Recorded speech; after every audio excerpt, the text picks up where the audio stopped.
¿Cómo les va? Sean ustedes bienvenidos, muy buenas noches. Estamos iniciando Sin Fronteras en este miércoles 4 de mayo. Una muy linda jornada hemos tenido hoy, realmente un día espectacular, un día soleado, con una temperatura que llegó a los 19 grados de máxima, 19-20 grados en la tarde del día de hoy. Ahora ya ha descendido un poco la temperatura. Mañana se espera un día muy similar, con tal vez un poquito más de nubosidad nada más, pero está muy agradable, muy lindo. Estamos ciertamente en pleno otoño. ¿Cómo les va? Un gusto estar nuevamente aquí con todos ustedes a través del Canal 2, Horizonte Digital, Canal 1066 en HD y también en redes sociales con Sin Fronteras, edición 2022. Nos vamos a la presentación, como siempre, del control del programa. Ya venimos con los anuncios iniciales y presentamos el primer bloque.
Así comenzamos Sin Fronteras. Muchísimas gracias nuevamente por acompañarnos. Ya le contamos lo que vamos a tener en esta jornada de nuestro programa del día de hoy. En instante nada más vamos a presentar una síntesis general, aproximadamente unos 40 minutos, de lo que fue un encuentro y luego una exposición y conferencia de prensa que se brindó el día sábado aquí en la ciudad de Las Toscas, con la llegada de efectivos militares ya retirados del ejército argentino, en el marco, de lo que todavía se está conmemorando en este tiempo, los 40 años de la Guerra de Malvinas. El 2 de mayo, una fecha tan significativa, tan importante, ¿no?, para los tosquenses, para los argentinos, pero para los tosquenses en relación al héroe nacional de guerra el tosquense Héctor Aníbal Casali. De hecho, en la tarde de hoy hubo un acto que se realizó en la casa donde vivió Héctor Aníbal Casali en la colonia, la casa de la familia Casali, contenido que vamos a emitir mañana, un acto de descubrimiento de placa muy importante del lugar donde él vivió. Hubo un acto el lunes donde participaron estos efectivos militares, acto que se hizo el 2 de mayo justamente como todos los años, y en este caso se tuvo que hacer en el interior del Club Tiro por las condiciones del tiempo, y el sábado, les decía, se habían llegado estos efectivos militares que estuvieron en el municipio, fueron recibidos por el intendente, parte del gabinete. Quien coordinó la llegada de los militares es el colega Antonio Ábalos, que moderó también en la ocasión el día sábado esa exposición y conferencia que enseguida vamos a ver y escuchar. Por otro lado, también estará vía Zoom con nosotros hoy desde la ciudad de Reconquista el profesor Luciano Sánchez. El profesor Luciano Sánchez es profesor de historia. Para poner un poquito en contexto, en el pasado mes de abril comenzó en la provincia del Chaco un juicio en los tribunales federales por la masacre de los pueblos originarios, la masacre de Napalpí, ocurrida en 1924, en lo que en aquella época era el territorio nacional de Chaco. ¿Por qué lo convocan a Luciano Sánchez a exponer, a declarar, a testimoniar en ese juicio? Porque él investigó mucho sobre la reducción de San Antonio Obligado, la llamada reducción de San Antonio Obligado. ¿Qué tiene que ver? Tiene que ver con que muchos años antes, unos 30 aproximadamente, un poco, sí, estaremos hablando de casi 30 años, aquí, muy cerquita, donde hoy está la denominada Cruz Alta, en esa zona, se dio la denominada matanza de la reducción de San Antonio Obligado también. Y no solamente allí, puntualmente, ya lo vamos a preguntar a Luciano, sino en otros lugares también. ¿Y por qué? Él investigó porque tenía datos que hablaban de las acciones que se llevaban adelante en aquellas épocas contra los pueblos originarios, contra los pueblos aborígenes. Por eso este juicio es muy importante, es un juicio histórico que se lleva adelante en los tribunales de Chaco, en particular por la llamada, o no la llamada, la masacre de Apalpí, pueblos originarios chaqueños, y el contexto previo que generaba ya también una acción similar aquí, en lo que es la llamada Revolución de San Antonio Obligado, y Luciano escribió sobre esto, investigó mucho. Y por otro lado también tendremos hoy otro contacto, vía Zoom también, medicina preventiva para conocer un poco más, en este caso en particular la reumatología. ¿Qué conocemos de la reumatología? ¿Qué conoce usted de la reumatología? Yo la verdad que creo que bastante poco, porque estuve investigando algo solamente para hacer la entrevista con el doctor Sergio Paira, que es el jefe de reumatología del Hospital Cuyen, investigando algo, leyendo algo, y la verdad que de lo que creía saber no sabía absolutamente nada de la reumatología, de las enfermedades que generan, de cómo se puede diagnosticar a tiempo, de la prevención. Le vamos a preguntar si tiene esto un origen de transmisión genética, qué influye para las enfermedades reumatológicas, digamos. Así que muy importante esta charla que vamos a tener con él. Este es el ofrecimiento, esta es la propuesta de Sin Fronteras en esta noche. Rápidamente ya vamos a comenzar con el primer contenido que lo registramos, insisto, el día sábado, en la tarde-noche. Se hizo en el salón de conferencias del municipio de la Ciudad de Las Toscas. El intendente, junto con su gabinete, parte del gabinete, invitados especiales, algunos medios de prensa, estuvimos allí, recibieron a militares. Voy a nombrar a los que estuvieron, en este contenido no van a estar todos exponiendo, pero sí lo vamos a ver a todos, hicimos un resumen. Estuvo el suboficial mayor Víctor Brito, todos militares retirados. Estuvo el suboficial mayor Oscar Suárez, el sargento primero de comunicaciones también retirado y veterano de guerra, él sí expone, el teniente coronel Julio René Guerrero, el de mayor rango que estuvo, y el suboficial mayor Miguel Ángel Arrúa, son los que estuvieron. Decíamos que quien adecuó la llegada de estos militares, que después participaron también en otro evento el día domingo de una guerra, el lunes del acto, aquí en el Club Tiro, quien propició la llegada y la coordinación y luego la moderación fue el colega Antonio Ábalos, que en su momento también estuvo en las filas del ejército argentino, y de hecho algunos de ellos fueron de la misma promoción, según comentaban allí. Vamos ya en el primer bloque a comenzar a escuchar justamente el que inicia el colega Antonio Ábalos en la moderación de la llegada, y luego locución, mensaje y también conferencia, porque el teniente coronel Julio René Guerrero respondió algunas preguntas también que le pudo hacer allí respecto de la situación de Malvinas. Aquí está el contenido mencionado.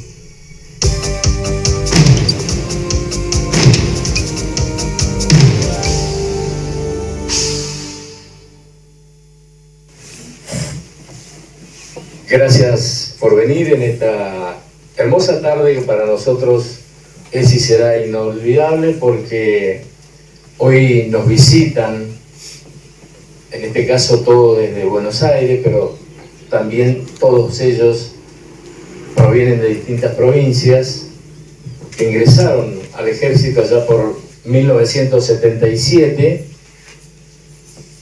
porque siempre tuvieron la convicción que desde ese lugar podían cambiar la realidad de nuestro país.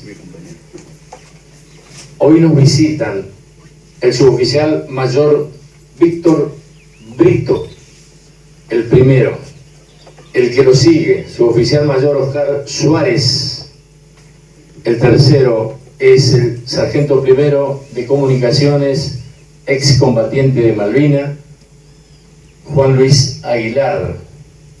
A la derecha del intendente está el teniente coronel Julio René Guerrero, y acá a mi izquierda el suboficial mayor Miguel Ángel Arrúa. Gracias por venir, señores. Para nosotros es un gran honor y placer poder recibirlos, y por eso le agradecemos a los integrantes del Poder Ejecutivo de la Ciudad de Las Toscas, a los vecinos, a los medios de comunicación, al presidente de Comuna de Ardi. Gracias. También le agradecemos muchísimo al intendente Leandro Chamorro, que hoy tiene la gentileza de recibir a estos suboficiales y oficiales del ejército que siempre estuvieron, reitero, bregando por mantener la argentinidad y por sobre todas las cosas la malvinización. Vienen para el acto del 2 de mayo y hoy nos están visitando y nos recibe el intendente, señor Leandro Chamorro. Muchas gracias por permitirnos estar con usted y ahora sí, la palabra es suya. Bueno, buenas tardes a todos, a todas. Un gusto muy grande. Gracias al amigo Antonio Avaro, que es protagonista esencial del acto de hoy, que como lo dijo, vinieron para... Bueno, todos saben que nosotros tenemos un excombatiente que ha perdido las toscas, que ha perdido la Argentina en la guerra de Malvinas, ¿no? Y que justamente con el hundimiento de la fragata, en aquel momento, un 2 de mayo, bueno, así que siempre, todos los años, año tras año, nosotros lo conmemoramos a ese día con mucho respeto, con mucho orgullo, con mucha satisfacción y con mucha lástima y bronca de todo lo que ha pasado en ese momento, ¿no? Bueno, recién me agradecían a mí, a mi equipo de trabajo que está presente. Acá estamos presentes parte del gabinete, la otra parte no ha podido venir. Como decía el presidente de Comuna de Campoar, un amigo, Manuel Estechina, el equipo de Cultura, que también está en la organización de este acto. Y la verdad que seguramente las palabras de lo que puede significar el hecho en sí se la darán ustedes, y seguramente se van a transmitir los medios de comunicación para este día o esta tarde noche gris, como seguramente fue el dolor de la derrota de aquel momento, ¿no? Hablando con la metáfora de la vida, de todo lo que nos pasó. O sea que el análisis yo le dejo a ustedes en particular, no voy a perder tiempo, no lo pierdo nunca mi tiempo, pero sí sé que es valioso y sí sé que seguramente la gente lo va a querer escuchar a ustedes desde los medios de comunicación, desde una u otra manera, todo lo que están pasando. Solamente espero de que la estadía de ustedes acá en Las Toscas, estoy al tanto del recorrido, les sea realmente agradable. Que conozcan a nuestra gente, que conozcan el sentir de ser tosquense, el orgullo que nosotros tenemos, tanto ustedes y algunos de ustedes creo que están con sus esposas, así que muy bienvenida también a las esposas que habrán sufrido mucho seguramente en aquel momento, más que, no sé si como ellos más, pero también son producto de todo lo que nos pasó a todos los argentinos, al menos los argentinos de bien. O sea que decirle a ustedes que son visitantes distinguidos es no decir otra cosa que la verdad. Siéntanse como en su casa, cuenten en adelante con la municipalidad, con el departamento ejecutivo al menos, cuenten con el intendente, con su equipo, cuenten con nosotros. Y solamente, no quiero expandirme mucho, como les dije, decir una cosa. Miren, yo les voy a decir algo a ustedes, porque sí, les voy a decir algo a ustedes principalmente, ¿no? Porque por ahí uno tiene que tener cuidado en las redes, en los medios, menos yo que no tengo cuidado porque siempre, o acostumbro por lo menos a ser franco conmigo mismo. ¿No le daría vergüenza a los docentes no enseñar más de Malvinas? Me pregunto, ¿no? ¿No tendríamos que instalar la enseñanza de Malvinas de otra manera en los colegios a la salida de la adolescencia? Y no instalarlo con un temor simple. A nadie, ningún legislador, se le ocurre pronunciarse sobre esto, sobre un apéndice de alguna de las materias que hacen a la historia, aunque fuera, no digo instalarlo como una materia, no sé, pero ¿no nos damos cuenta que enfrentamos una guerra? Cuesta tanto percibir el sentido nacionalista de esta gente y de todo un pueblo que embanderó la República Argentina, ¿me entienden? Así cuando llegué acá me di cuenta, me habló mi mujer y ya no quería volver porque tenía otra cosa. Me dice, pero ¿cómo nos llevaba una escarapela, Leandro? Y bueno, no la traje, me voy a poner el 2 de mayo. Entonces nosotros repetimos, y los hechos se repiten, pero habría que tomar en cuenta esto, que es un tema importante. Vos me dijiste, te voy a tutear, sí. Que no, o vos, no me acuerdo que costó que lo reconozcan como tal. Yo siempre lo reconocí, quizá porque tengo ya una cierta adicción por la lectura del papel más que de los medios, porque quiero a mi patria, porque quiero a la Argentina y porque todos debemos ser luchadores por un país mejor. Ustedes han intentado lograr la soberanía que vienen picoteando desde la vuelta de Obligado y pasando por el intento de 1833, nada más y nada menos que el Reino Unido, que es una potencia en aquel momento con un armamento extraordinario, ¿no es cierto? Y ustedes, como lo dije el otro día, transformaron el coraje en valentía. No me extiendo más porque no quiero hablar más del tema, más que ustedes, quiero sí hablar siempre del tema, que no nos olvidemos, que no pensemos que porque el año que viene hay elecciones vamos a hablar y vamos a tomar los 40 años de Malvinas. No, Malvinas siempre. Por eso hice esta referencia a que presten atención los legisladores con lo que tienen que hacer, porque es muy lindo, actos, banderas, carteles, muy bien, muy lindo, hermoso. Felicito a todo aquel que ha trabajado humildemente como representante de esta ciudad y como un vecino más. Lo felicito y le agradezco que hagamos todo lo que estamos haciendo por Malvinas, pero tengamos en cuenta esta reflexión final que les quería dejar. Si hay algún docente acá, puede trasladarlo a los otros docentes para que vayan planteándole a los legisladores para hacer una cosa de eso. Gracias, los abrazos del corazón a todos ustedes, seguramente nos vamos a volver a ver. Que anden muy bien. Ahora sí le dejo la palabra a ellos. Muchas gracias, señor Intendente. En la carrera militar nos regimos siempre respetando al de mayor grado militar. En este caso, quien nos acompaña, el Teniente Coronel Julio Guerrero, seguramente es el que comenzará a hablar y después nos gustaría que nos cuente un poco de su experiencia el sargento primero, excombatiente Juan Luis Aguilar. Primero entonces, ¿qué fue la guerra para usted, Teniente Coronel? Porque él estuvo de relevo, que no se cumplió nunca el relevo, porque además de los 11.400 uniformados que fueron a Malvinas, antes de cumplirse el mes, tenían que ser relevados por otros 11.400. Y esos 11.400 estaban preparados en distintos lugares del territorio argentino. A él le tocó estar en Bahía Blanca, a otros en Comodoro Rivadavia, a otros en Río Gallego, pero no se cumplió eso porque el 27 de abril ya los ingleses habían sitiado toda la isla y nadie podía ingresar ni salir. Pero de todas maneras, más de 250.000 hombres que pertenecían a las 3 Fuerzas Armadas estaban preparados para ir. No se pudo. Y por eso le vamos a decir al Teniente Coronel que nos presente un poquito el panorama que él vivió siendo tan joven también.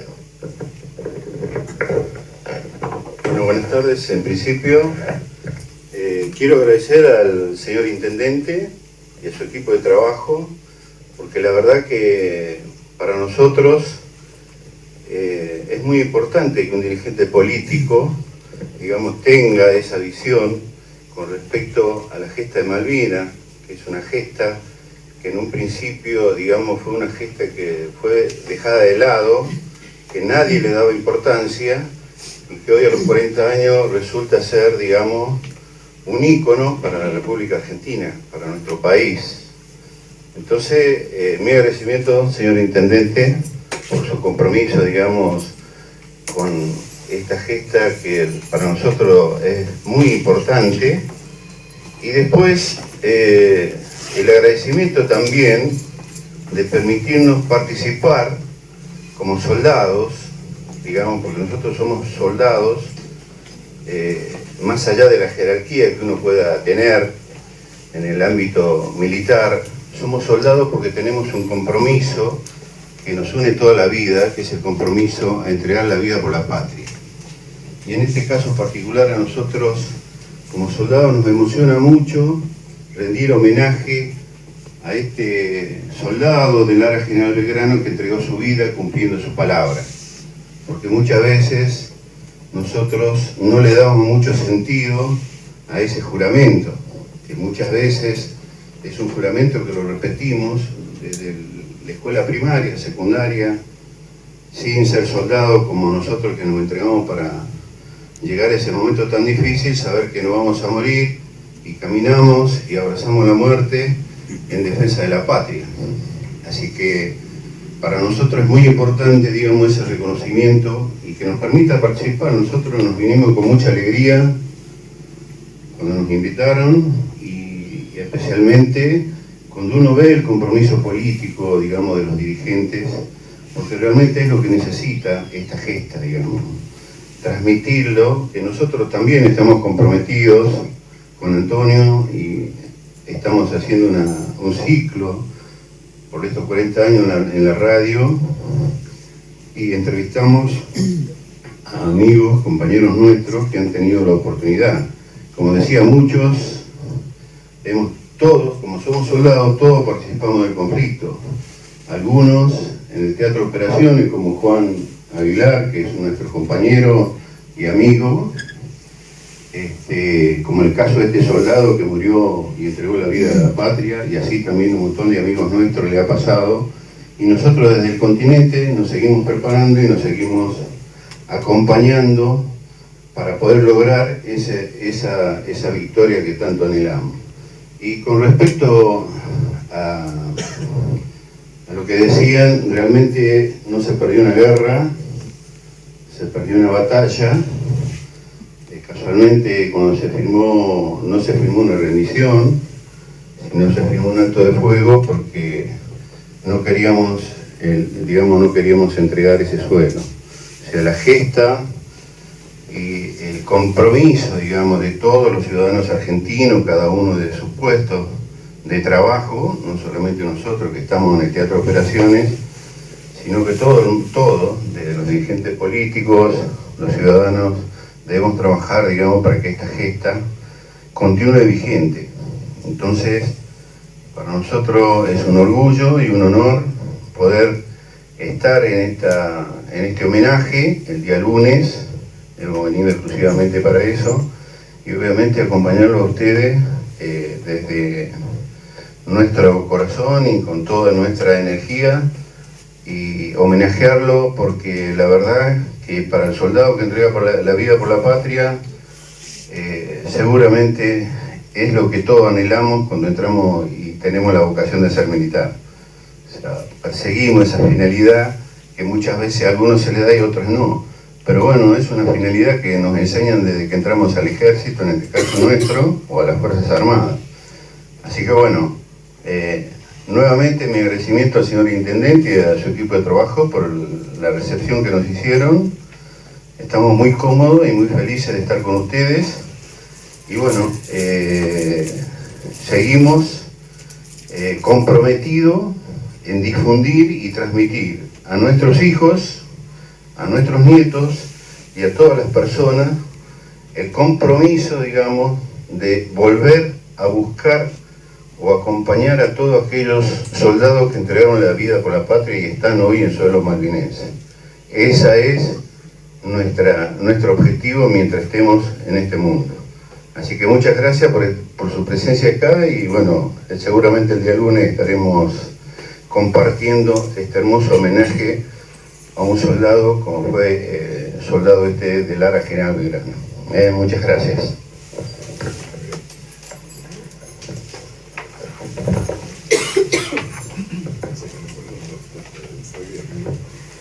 Hola, buenas tardes. Juan Aguilar, soy combatiente de Malvinas. Quiero agradecer en el principio al señor Intendente por la amabilidad y por supuesto Antonio, un gran amigo. Realmente muchísimas gracias por tu invitación y estamos ya acá, la palabra ya prácticamente Julio dijo bastante, así que más o menos pensamos lo mismo, tenemos los mismos pensamientos, así que es agradecer. todo lo que damos es agradecer y por supuesto vinimos con una finalidad que es rendirle homenaje a este soldado, lo cual también yo vengo de un pueblo muy chico en la provincia de Salta, que después apareció en los mapas y por supuesto quedó en la historia porque también entregó un hijo en el crucero General Belgrano. También tenemos una plaza, también con el homenaje que se le hace siempre a este hombre. Y agradecer, no queda otra palabra más que agradecer el recibimiento de toda la comunidad, porque desde ayer que estamos acá, solo estamos recibiendo amabilidad y por supuesto una predisposición de la gente para atendernos, y muchísimas gracias a eso. Bueno, para el que quiera hacer preguntas, especialmente para los colegas, cualquiera de ellos está dispuesto a contestar. Bueno, primero para él... Guerrero. Teniente Coronel Guerrero. Teniente Coronel Guerrero, que usted se quedó, decía, en Continente esperando ser convocado, decía el colega Antonio. ¿Cómo vivió hace 40 años? ¿Usted qué rango ya tenía en el 82? ¿Y cómo vivió ese conflicto que, por lo menos para la población, fue algo no esperado? Sí esperado la recuperación, o esperada la recuperación de Malvinas siempre, antes del 82 y después del 82, ¿no? Está en el sentimiento argentino, creo, esencialmente, pero ustedes como militares, ¿lo sabían tiempo antes? ¿Se enteraron sobre lo que estaba ocurriendo? ¿Y cómo lo vivió usted en particular? Conocer que se había iniciado lo que después se denominó el conflicto de Malvinas, para recuperar las islas, más allá de todo el contexto que pasaba con la dictadura militar en aquellas épocas, qué pasó con Galtieri, cómo toma la decisión, que es tal vez no para usted la pregunta y no tendrá seguramente la respuesta, pero desde su lugar de argentino y de militar, ¿cómo vivió ese abril del 82 o tiempo antes, ¿no? Bueno, en ese abril del 82 tenía 22 años, estábamos destinados en Campo de Mayo y lo vivimos con mucha alegría. O sea, fue una operación secreta realmente, con una confidencialidad absoluta, que nadie lo sabía, solamente lo sabían las personas que iban a integrar la operación Rosario, así se llamó la operación que recuperó Malvinas. Y bueno, nosotros, a partir de que nos enteramos, en principio fue una alegría enorme, porque a nosotros también, desde muy chico, y también en este caso el Ejército Argentino, que es una institución muy noble que nos contiene a todos, nos enseñan, digamos, esta finalidad que es de trabajar por la recuperación de las Malvinas. Y bueno, para nosotros fue un tiempo de mucha ansiedad, donde todos queríamos estar, como soldados, como les decíamos, participar de una operación militar, normalmente es el objetivo principal de nosotros. Para eso nos entrenamos, nos preparamos, no solo físicamente, sino también en el uso y empleo de las armas, en trabajar, digamos, permanentemente simulando operaciones esperando que llegue ese día. Así que lo vivimos con mucha ansiedad, con muchas ganas de ir, de estar allá, y bueno, quedamos integrando, como decía acá nuestro compañero Antonio Álvaros, una compañía de reemplazo que se tendría que movilizar hacia las Malvinas, digamos, porque es un sistema que funciona habitualmente en todas las operaciones militares. O sea, se empeñan un gran porcentaje del personal en el inicio y después se hacen los reemplazos. Obviamente, el hecho de que se bloquearan, digamos, los accesos evitó que nosotros pudiéramos llegar, pero obviamente seguimos siempre en operaciones, trabajando y esperando la posibilidad también de que se atacara el continente, porque era otra de las posibilidades que estaba vigente. Así que bueno, todo el mundo estuvo empañado desde nuestra profesión y de nuestra ganas de participar. Otra pregunta, si me permite. Se ha hablado mucho respecto a las experiencias posteriores y lo vivido posteriormente, la Guerra de Malvinas, con los ahora denominados veteranos de guerra o excombatientes. Usted tenía rango militar, usted siguió la carrera militar. Muchos de los soldados de los colimbas que volvieron, hay distintas manifestaciones de que, bueno, cuando volvieron al territorio argentino cayeron en el olvido, el pueblo, no sé si las autoridades, si el poder político todavía con los militares y tal vez después en democracia, costó que se los reconociera. ¿Ustedes lo vieron así también dentro de la fuerza? Usted pertenece al ejército, Sí, ¿no? ejército, exacto. Sí. Lo que ocurrió con todos los que volvieron de Malvinas es real, digamos, costó mucho tiempo, digamos, reconocerlo, desde el punto de vista político, desde el punto de vista institucional, porque, bueno, una derrota genera ese tipo de incertidumbre, porque nosotros estamos confiados en la victoria, y bueno, como no ocurrió eso, y bueno, la incertidumbre hizo, digamos, que en un principio no tuvieran el reconocimiento por el valor y la entrega que significó estos 78 días de estar en Malvinas, de sufrir todas las consecuencias de una guerra. Claro. Porque es una guerra, uno tiene que pensar que está en una situación crítica, y donde hay gente que está herida o que muere o que sufre algunas cosas que en tiempo de paz no ocurre. Así que bueno, eso fue real, pero afortunadamente en la actualidad todos los excombatientes son reconocidos y casualmente el motivo de esta reunión, digamos, afirma un poco lo que estoy diciendo yo, ¿no? Y lo que va a ocurrir el día lunes. ¿Le atribuye un poco esta situación que se dio con la propagandística que había implementado el gobierno militar respecto a lo que pasaba con la guerra y cómo se comunicaba la misma y cómo lo tomamos desde el pueblo argentino? Bueno, yo tenía 12 años, pero en general la comunidad lo tomó como algo, un triunfalismo, digamos, por utilizar un término que después a lo mejor al no darse el objetivo de ganar la guerra, o como usted decía, se perdió una batalla, generó un impacto grande en la población, teniendo en cuenta cómo se mostraba desde la comunicación del gobierno militar. Bueno, en realidad todas las guerras tienen, digamos, un aspecto relacionado con la inteligencia social. O sea, el hecho de transmitir un triunfalismo forma parte de una forma, digamos, de captar la voluntad de la gente, y lo que se busca es lograr el consenso, digamos, que es lo que pasa en todas las guerras. Si nosotros, por ejemplo, hoy observamos la guerra de Rusia y Ucrania, ustedes van a ver todos los anuncios de un lado de otro, de triunfalismo y de forma de transmitir, digamos, desde cada una de sus partes, digamos, lo mejor para convencer y para incentivar, digamos, no solamente a los soldados que están en la batalla, sino también a los ciudadanos que lo apoyan desde el caso del continente, digamos, forma parte de un sistema que forma parte de la guerra, que no se combate, pero se trabaja desde el punto de vista psicosocial a fin de apoyar de algún modo, digamos, esta guerra que se realiza en un teatro de operaciones, digamos. No es nada, digamos, que esté fuera del contexto de una guerra, forma parte de esos contextos, digamos, ¿no? ¿Usted lo ve bien a eso? Yo no es que lo vea bien o lo vea mal, son estrategias que adoptan los que conducen este tipo de operaciones. Podrá estar bien, podrá estar mal, pero bueno, en su momento yo creo que Malvinas ha sido útil porque la gente lo apoyó desde todo punto de vista y los soldados se sentían, digamos...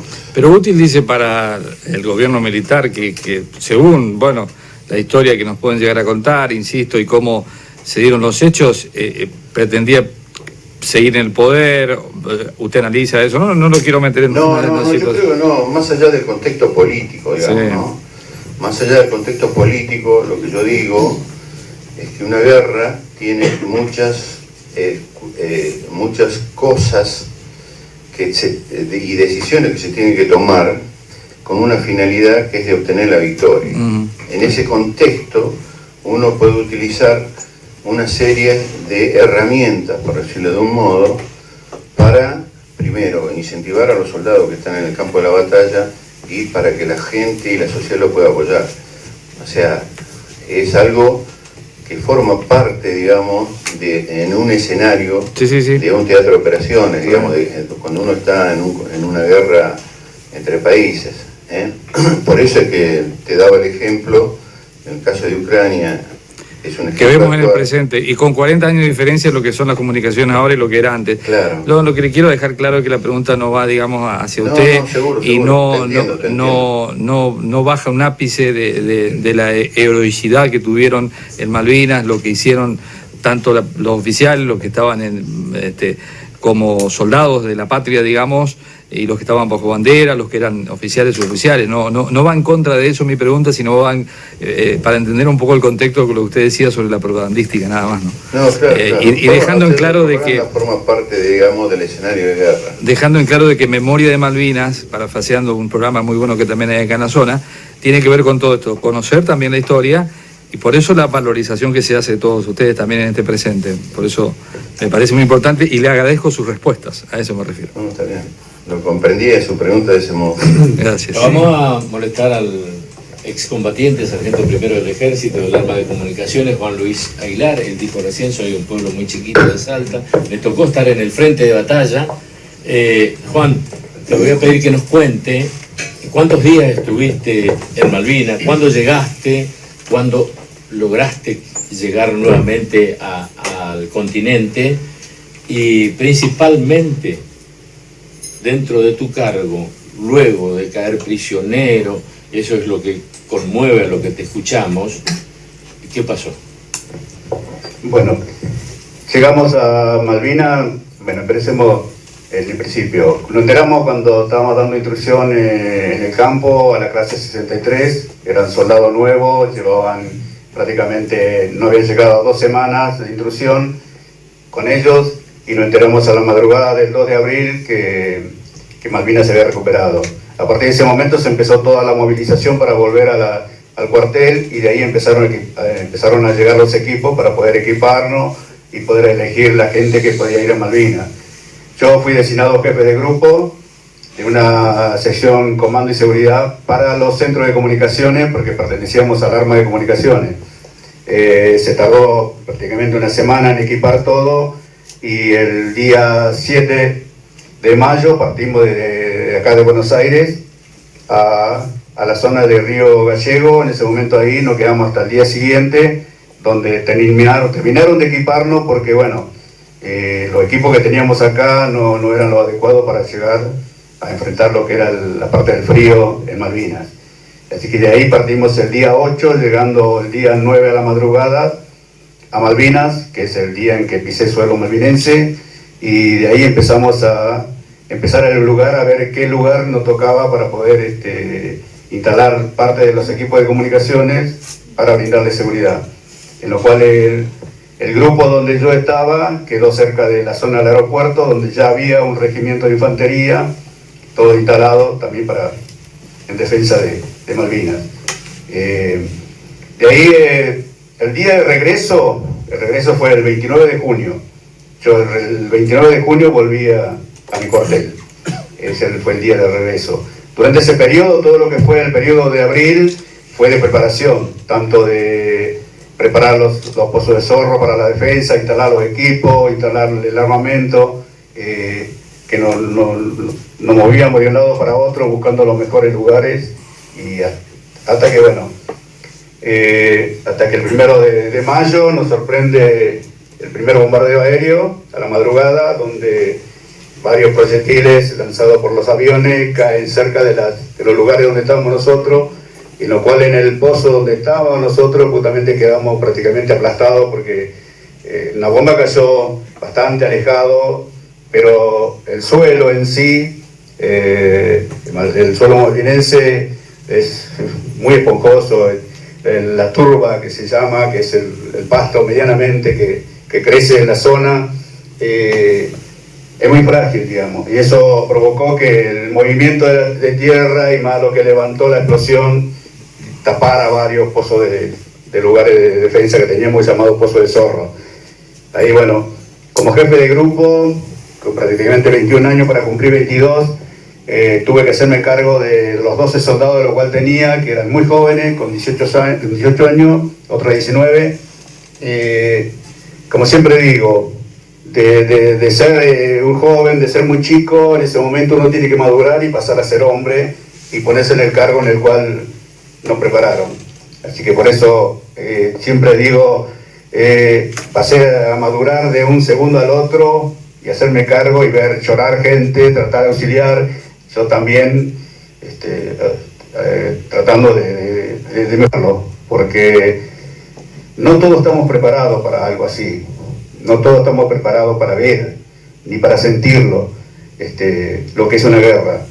Lo veíamos en la película, veíamos los ataques aéreos en película, todo lo demás, pero verlo en presencia ahí, en ese momento, fue algo muy chocante, y ver soldados lastimados, eso también, es muy, muy, muy feo. Entonces, bueno, hay que madurar y hay que tomar la responsabilidad que nos dieron y poder llevar adelante las cosas. Y así fue que a partir de ese momento, bueno, para nosotros empieza la guerra y empieza todo el trajín que fue después.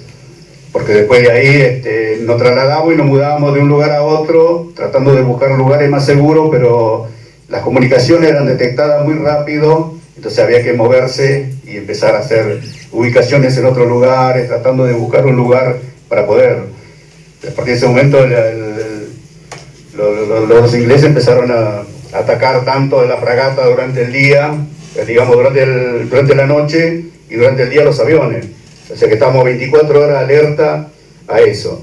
Y así, bueno, vimos perder compañeros, porque bueno, no fuimos, como siempre digo yo, no fuimos de paseo, no fuimos de vacaciones, fuimos a una guerra, fuimos a recuperar y mantener algo que era nuestro, que durante muchos años se hizo reclamo y nunca fue atendido.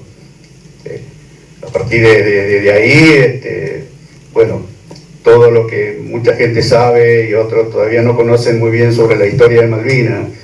Cada uno tiene que contar su historia personal porque cada uno vivimos distintas situaciones. Pienso que acá me hubiese gustado tener a los muchachos pertenecientes de acá, de este lugar de Las Toscas, los excombatientes de acá, me hubiese gustado tenerlo también acá en la mesa para poder compartir también sus historias. Pienso que ya la habrán contado, pero también me hubiese gustado porque no he compartido con ellos, así como mucho de gente que me encuentro en las provincias cuando ando por todos esos lugares, porque soy un tipo que me gusta malvenizar mucho. En la provincia de Buenos Aires sí, no hay una ley todavía establecida para educación, pero el Consejo Escolar al cual yo pertenezco, y soy el orador, estamos autorizados a dar charlas en las escuelas, ya desde hace bastante tiempo. Y por eso, bueno, mi iniciativa fue salir de ese lugar para seguir malvinizando, y he recorrido muchísimas provincias, muchas provincias norteñas, para justamente mostrando y contando la historia de Malvinas. Y me he encontrado en muchos colegios que no tenían idea, como lo fue en mi infancia. Yo vengo de un lugar también muy humilde, en lo cual en la escuela solamente nos mostraban el mapa y figuraba Malvinas. Nunca nos hablaron de Malvinas, ni siquiera sabía, hasta el momento de entrar a la escuela de suboficiales, de que Malvinas estaban usurpadas. Bueno, a partir de ese momento, bueno, la mentalidad de cada persona empieza a cambiar, y así fue que cambió la mía, que siempre fue la finalidad de que algún día Malvinas vuelva a ser parte de nuestro territorio. Fede Rata, perdón, a veces el nerviosismo traiciona a una persona, pero él había dicho, llegamos el 9 de mayo, en realidad llegaron el 9 de abril. El 9 de abril, digo, para que no haya un error, también acá el teniente coronel dijo 78 días. La historia nos dice que es 74 días de combate, pero hay gente que vivió más allá en Malvinas. Por ejemplo, el que estuvo ahí, Juan Aguilar, no volvió el 14 de junio, volvió casi el 20 de junio, 19, 20 de junio. 29 de junio, o sea, mucho tiempo. Eso para corregir esos errores, para que no. Y la otra, escuchamos el otro día y vimos a través de canales oficiales, era teniente coronel, ahora es general, decía, cuando caímos prisioneros, a mí los oficiales ingleses y a otros tantos cuadros, nos obligaban a que juntemos los cuerpos cuando terminó la guerra el 14 de junio. Algo así te pasó a vos.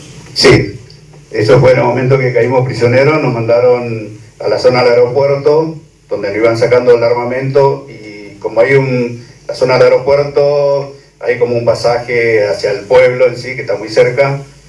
Bueno, eso aprovecharon ellos para hacer digamos como un embudo y poder custodiarnos desde ahí. A medida que íbamos llegando ahí, sacaban el armamento y pasábamos a la zona del aeropuerto, donde nos tuvieron ahí alrededor de 3 días. En esos 3 días, bueno, había que comer lo que encontramos ahí. Después de ahí, para embarcarnos, a medida que llegaban los buques para embarcarnos, nos empezaron a pasar a la zona del puerto. En la zona del puerto nos metían en los galpones, y ahí es donde estuve 4 días en esos galpones. Y bueno, también ahí era lo mismo, era comer lo que se podía encontrar, porque ellos no te brindaban la comida. Sí, el trato fue bastante bueno, pero la alimentación no. Y llegaban a la mañana temprano y empezaban a seleccionar lo que éramos cuadros.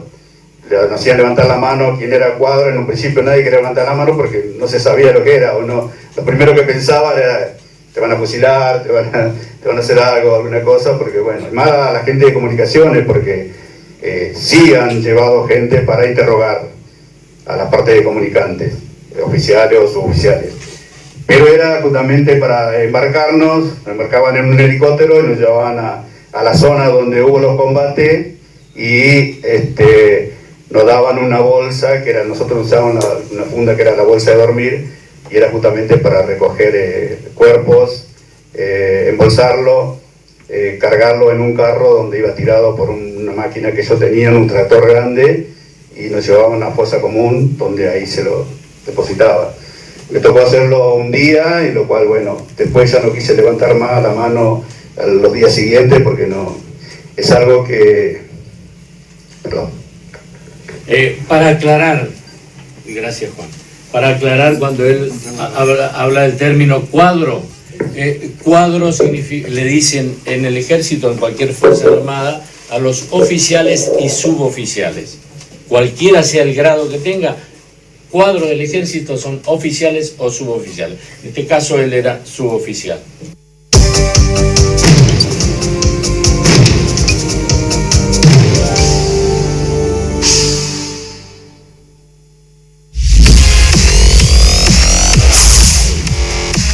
El gobierno de la provincia de Santa Fe lleva adelante un plan estratégico de obras viales en rutas transversales provinciales. Estas obras, por su cantidad y magnitud, tienen un impacto enorme sobre nuestras empresas e industrias, el comercio, nuestros trabajadores y para quienes se movilizan para estudiar y para enseñar. Rutas transversales que conectan entre sí las 365 localidades y con las demás provincias, con nuestros puertos, con los mercados y con el mundo. Obras y acciones que transforman. Gobierno de la provincia de Santa Fe.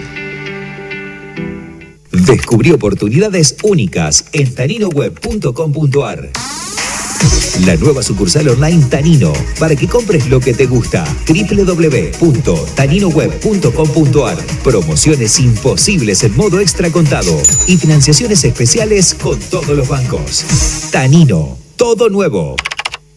Todo para vos. Cuando jugás oficial con la Lotería de Santa Fe, estás contribuyendo al bienestar de la provincia, porque las utilidades son distribuidas invirtiendo en la salud y la discapacidad, la educación y la minoridad, el deporte y la cultura, el turismo de los santafesinos. Lotería de Santa Fe. Ganás, ganamos. Desde siempre somos su empresa logística de confianza, poniendo sobre ruedas su producción y haciendo crecer su negocio gracias a nuestra entrega y eficiencia. Transporte Schneider, flota modelo, tecnología y excelencia en recursos humanos conforman la mejor ecuación. Transporte Schneider, por las rutas del país. En Horizonte Digital fortalecemos la red que nos conecta. Llegó la fibra óptica de Horizonte Digital. Fibra hasta tu casa. Televisión e internet por fibra óptica. Antes 6 megas, ahora Planes desde 10 megas en adelante. Señal más fluida, más estable. Iluminamos la región. Música, series, películas, reencuentros, nuevos vínculos, nuevas uniones. La fibra óptica de Horizonte Digital ya está en tu zona. Fibra hasta tu casa. Más información 3482-492-416, 492-596, WhatsApp 15 57 26 59, correo electrónico horizontedigital@ltnet.com.ar. Horizonte Digital, iluminando la región.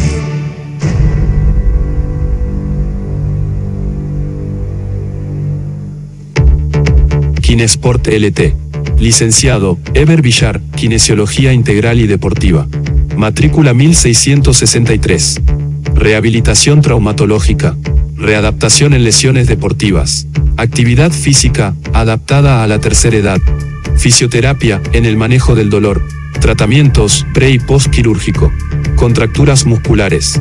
Asistencia kinésica respiratoria. Electroterapia. Ultrasonido. Trabajamos con obras sociales. Kinesport LT, de Eber Villar, licenciado en Kinesiología y Fisiatría, profesor de Educación Física. Calle 15 esquina 2, consultar por turnos. Celular, 3482 53 91 44. Las Toscas, Santa Fe. Kinesport LT.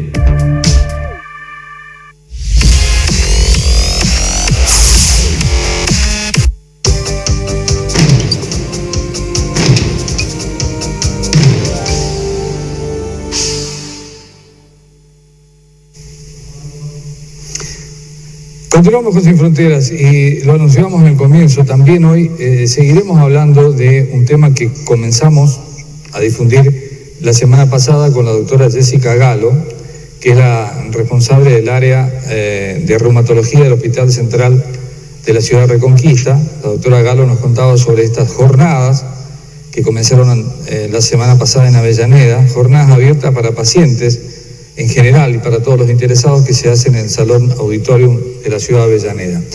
Y decimos que vamos a continuar porque está en línea con nosotros a esta hora el doctor Sergio Paira.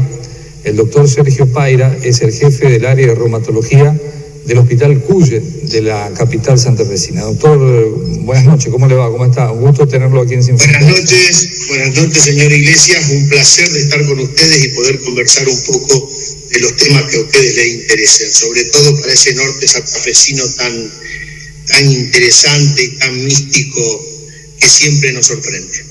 Bueno, doctor, previamente le decía yo, la idea, bueno, que charlamos también con la doctora Galo la semana pasada, tiene que ver con conocer un poco más sobre reumatología. Tal vez yo, en lo particular, tengo una idea muy vaga, digamos, o muy chica de lo que implica la reumatología. Inclusive me di cuenta cuando charlaba con la doctora Galo la vez anterior. Así que para iniciar esta exposición suya, esta charla, nos gustaría que nos haga una síntesis de lo que implica hoy la reumatología, las enfermedades que derivan, las consecuencias que puede tener y qué se está haciendo, digamos, de la medicina y de la medicina preventiva fundamentalmente. Bueno, la reumatología es una especialidad eminentemente clínica, en la cual hay que ser clínico primero para poder ser reumatólogo luego. O sea que uno tiene que hacer una residencia de clínica médica para tener un contexto importante general y luego acceder a la especialidad de reumatología. O sea que son unos 5 o 6 años más después de recibido, si uno quiere hacerla bien. Las enfermedades reumáticas aproximadamente son entre 500 a 550 enfermedades. Confunde un poco el término reuma, porque uno se imagina que las enfermedades reumáticas son generalmente la gente de edad avanzada. Así es. Y, claro, entonces tenemos muy pocas enfermedades que afectan a la última etapa de la vida. La osteoporosis, la artrosis y algunas enfermedades más, pero son generalmente un porcentaje muy pequeño de ellas. En general, estas enfermedades llamadas reumáticas afectan sobre todo a la mujer en la edad fértil de la vida y son enfermedades sistémicas. No solamente uno dice reuma, inmediatamente piensa en hueso. Así es. ¿Qué pasa? Son enfermedades de un tejido que se llama conectivo. El tejido conectivo es la red, es el órgano que recubre el pelo, las mucosas, los ojos, el corazón, el riñón, todos los órganos, los huesos también. Por lo tanto, cuando uno detecta una enfermedad reumática, generalmente nosotros les decimos que es una enfermedad sistémica, porque en mayor o en menor medida afecta a todos los órganos de la economía. Doctor, ¿cuándo surge, hacer historia un poquito, el mayor, no sé si avance, o cuándo se inicia los tratamientos que van dando resultados? ¿En qué momento se conoce más desde la ciencia médica sobre reumatismo, como usted decía? Porque es verdad lo que dice. Mucha gente dice reuma, lo pensaba yo, es para adultos, enfermedades de adultos mayores, enfermedades musculares, de los huesos, y es mucho más amplio. Nos desasnó bastante la doctora Galo la vez anterior y usted más todavía ahora, pero ¿cuándo comienza la ciencia médica a acercarse un poco más a este tema del reumatismo, digamos? Bueno, estas enfermedades fueron descritas hace muchos años. Hoy lo que yo voy a citar primero a un gran médico español que se llamó Gregorio Marañón, que dice que el mayor avance tecnológico en la medicina fue la silla. La silla en referencia a lo que es escuchar al paciente. Realmente el paciente es el que sabe lo que tiene y nosotros tenemos que interpretar sus síntomas, sus signos y acompañarlos en el proceso. No hay grandes... lo lindo de la reumatología es que cada paciente es un desafío porque cada paciente es distinto, tanto es así que nos llaman el médico del último recurso. Cuando el paciente no se sabe lo que tiene, lo último que hacen es mandarlo al reumatólogo. Por lo tanto, nosotros vemos casi siempre al paciente en una etapa no precoz, sino tardía. La segunda cosa en importancia es la derivación temprana, más que todo lo tecnológico. La derivación temprana ante una sospecha de una enfermedad reumática. Porque estas enfermedades, ¿qué causan? Muchos gastos al sistema de salud cuando el diagnóstico es tardío. Claro. En costos directos y en costos indirectos. O sea, en internaciones, en días cama, en remedios, pero también en ausencia laboral, en incapacidades, algunas llevan a la invalidez. Por lo tanto, el sistema se tiene que hacer cargo de muchos gastos que se evitan si el paciente es detectado precozmente. Y la tercera, hoy hay montones de tratamientos eficaces para que un paciente con enfermedades reumáticas tenga calidad de vida y una vida normal. Fíjese usted, señor Iglesias, que los pacientes con lupus, por ejemplo, eritematoso sistémico, antes le decían no se embarace. Hoy se embarazan, hoy tienen una familia normal, etcétera, etcétera, etcétera. O sea que escuchar al paciente la primera, la segunda es el diagnóstico precoz y la tercera saber que hoy estas enfermedades tienen muy buen tratamiento para llegar a tener una vida casi normal si el paciente se controla. Doctor, usted ha hablado del lupus, enfermedad que sabemos, como usted dice ahora, se controla, pero que en muchos casos lamentablemente ha llevado a pacientes, y se ha conocido esto, al fallecimiento. ¿Qué otras enfermedades que tal vez yo particularmente, y a lo mejor el resto de la audiencia que nos está viendo, no la relaciona con el reuma o el reumatismo y que efectivamente sí están interrelacionados? Nosotros vemos dentro de todas las enfermedades las llamadas enfermedades del tejido conectivo, como las vasculitis, las esclerodermia, la polimiositis o dermatomiositis, las enfermedades mixtas del tejido conectivo, el síndrome de Sjögren, que al comienzo muchas pueden comenzar en forma muy parecida y con la evolución o con algunos elementos radiológicos de laboratorio uno puede precisar hacia dónde va a girar ese paciente. Después tenemos la osteoporosis, la artrosis, la polimialgia reumática, que es un síndrome que también afecta a la población por encima de 50 años, con grandes dolores de cintura escapular, sea hombros, cuello y cintura pelviana, que lo incapacita, lo invalida, pero con un remedio, detectándolo precozmente, el paciente tiene una vida excelentemente normal.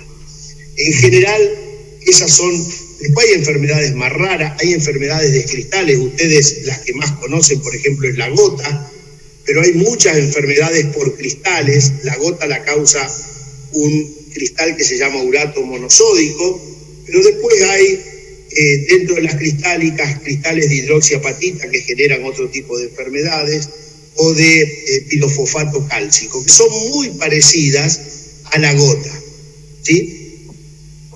Doctor, usted decía que la mejor acción que se puede hacer, o el mejor elemento, y hablaba de este médico español, creado en la silla, la escucha del médico hacia el paciente.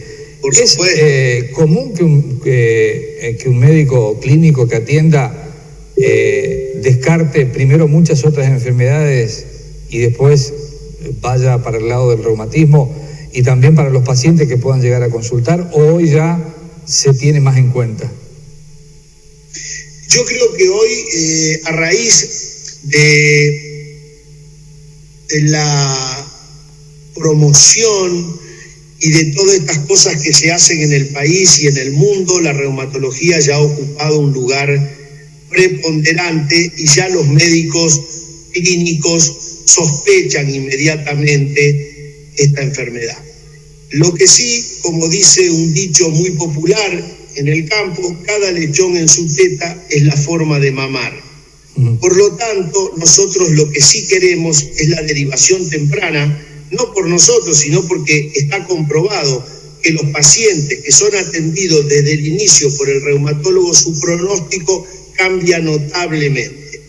Entonces, los clínicos están totalmente avesados en el diagnóstico de muchas enfermedades y también en la pesquisa de estas enfermedades reumáticas. Bueno, usted decía pesquisa. ¿Qué elementos de diagnóstico? Usted ha hablado hoy seguramente análisis clínicos, radiológicos y demás. ¿Qué otros sistemas de diagnóstico recomienda o se debe tener en cuenta en el caso de reumatismo, doctor? Yo voy a seguir insistiendo, Iglesias, y mil disculpas con la silla.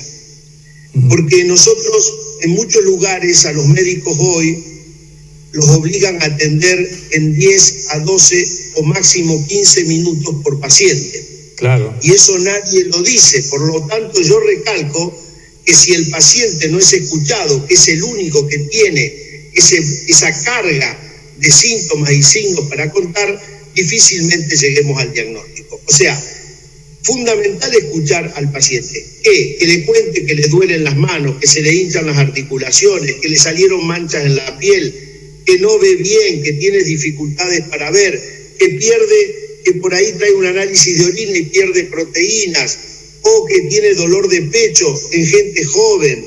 Hay un montón de síntomas cardinales que son principales para la detección de estos pacientes. Segundo, la radiografía, cosa que ya estamos olvidando, porque hoy todo es resonancia magnética y tomografía computada, y nos olvidamos de medios importantes como la radiografía, que sabiéndola interpretar da muchísimos datos a todos los médicos. Tercero, usted puede llegar a hacer una resonancia, una tomografía en algunos casos principales, no en todos. Y el laboratorio ayuda, pero no nos olvidemos, Iglesias, que si usted tiene, supóngase, en la sangre sale un factor reumatoideo y tiene más de 60 años, el 15% de esa población sana tiene ese factor reumatoideo, pero no quiere decir que tenga enfermedad.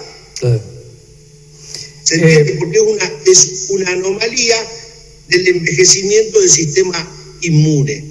Pero eso no quiere decir que tenga enfermedad. Entonces hay que tener mucho cuidado con los laboratorios, porque a usted le duele todo el cuerpo y le aparece al laboratorio, ya le ponemos un sello al paciente que no se lo podemos sacar durante mucho tiempo, y no es así. Siempre la clínica tiene que estar acompañada de otros elementos, no solamente el laboratorio. El laboratorio per se no hace diagnóstico de ninguna enfermedad. Doctor, usted decía recién que no necesariamente aquellos que tengan rastros o que signos de la enfermedad la padezcan concretamente. ¿Hay cuestiones de transmisión genética? ¿A qué atribuir mayoritariamente este tipo de dolencias? Bueno, muy interesante su pregunta, y eso es un tema de mucho debate. Mire, todas estas afecciones tienen un componente, si quiere usted llamarle, genético. De transmisión genética, todo, digamos. Sí, pero que no son hereditarias, ojo. A ver. Las enfermedades reumáticas no son hereditarias. No quiere decir que si mamá y papá la tienen o la tiene alguno de ellos, sus hijos van a tener enfermedades reumáticas. ¿Está bien? Lo que sí va a haber es una mayor predisposición, como todo. Si usted tiene una familia de ulcerosos, es probable que en la descendencia tenga mayor predisposición a tener úlcera, pero no que todos los chicos van a tener úlcera. A ver, en estas enfermedades hay algún componente genético, pero también es muy importante el factor social y el factor ambiental. No nos olvidemos que este sistema inmune, que tiene algo genético, y ahora lo voy a explicar mejor todavía, si no tiene un desencadenante, no pasa nada. Claro. Por ejemplo, hubo un investigador inglés que se llamaba Toro, que tenía 2 ratones, o sea, una cepa grande de ratones, uno con un antígeno de histocompatibilidad que se llama HLA-B27. Entonces a un ratoncito lo ponía en una vitrina aséptica, no tenía ningún germen, y al otro que tenía el mismo antígeno lo ponía con un montón de sustancias ambientales. ¿Qué pasó? El que estaba en un lugar aséptico no desarrollaba la enfermedad, y el otro, el que le ponían cosas ambientales, sí desarrollaba la enfermedad. Entonces hay que tener muy en cuenta todos los factores ambientales, sociales, el paciente, dónde se desarrolla, porque fíjese usted que tenemos lugares donde hay enfermedades de estas que son muy prevalentes. Entonces, esas cosas son las que pasan, ¿no? Bueno, doctor, usted es jefe de reumatología del Cuyen. Sí. Es un hospital central provincial y regional también, seguramente con pacientes que llegan de otras provincias. ¿Qué puede decir de la actualidad allí en el Cuyen, en particular con la reumatología? El Cuyen, a ver, al ser sincero, nosotros no hemos tenido un gran apoyo. Nosotros publicamos mucho afuera, publicamos mucho en revistas extranjeras y nacionales, pero en realidad nosotros no hemos recibido un gran apoyo de nuestro hospital en el desarrollo de la enfermedad. Nosotros, no sé por qué, pero nosotros le hemos dado un vuelo importante a este hospital y hemos desarrollado una gran tarea a nivel nacional e internacional, pero el servicio funciona muy bien, pero a costa de mucho esfuerzo personal y del equipo de reumatología. Doctor, esta última pregunta está hecha, como casi todas las que le hice, del desconocimiento total, solamente tocando, como se dice, tocando de oído. Pero le pregunto porque estamos saliendo de esta pandemia del COVID. ¿Alguna cuestión con el COVID y la reumatología? ¿Alguna cuestión que haya agravado enfermedades reumatológicas a consecuencia del COVID? Hay algunas alteraciones que ha producido el COVID en el sistema autoinmune, pero que todavía no están bien desarrolladas y bien delimitadas.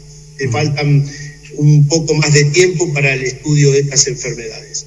Pero puede darse entonces que en un futuro alguna de las consecuencias pase también por la reumatología. Sí, como hizo el HIV, como hicieron muchas de estas infecciones que son, como decíamos anteriormente, factores desencadenantes de este tipo de enfermedades. Bueno, doctor Payra, le agradecemos mucho el contacto. ¿Algún mensaje que quiera dejar? Finalmente, desde el punto de vista de lo que usted decía, de la medicina preventiva, ¿no? Respecto de la reumatología, a toda esta teleaudiencia que nos ve y nos escucha, o lo ve y lo escucha usted fundamentalmente hasta ahora. No, nosotros alentamos una derivación más temprana y, como le decía anteriormente, una cosa muy gráfica: cada lechón en su teta es la forma de mamar. Lo que sí queremos no tener tanto retraso, todavía tenemos bastante retraso en la llegada de los pacientes al consultorio reumatológico. Ese sería el mensaje de una derivación más precoz y temprana. Doctor, muchísimas gracias, muy amable, que tenga usted muy buenas noches, gracias por su predisposición. Gracias, muy amable Iglesias, y gracias y saludo a toda la gente del norte santafesino. Muchas gracias. Igualmente, muy amable. El doctor Sergio Payra estuvo en línea con nosotros, jefe del área de reumatología del Hospital Cuyen de la capital santafesina. Mucho para conocer realmente, y hemos tenido la ocasión, con la nota de recién, de poder desasnarnos bastante respecto de esta enfermedad y fundamentalmente del área de la prevención de enfermedades, en este caso la reumatología. La pausa aquí en Sin Fronteras y ya continuamos.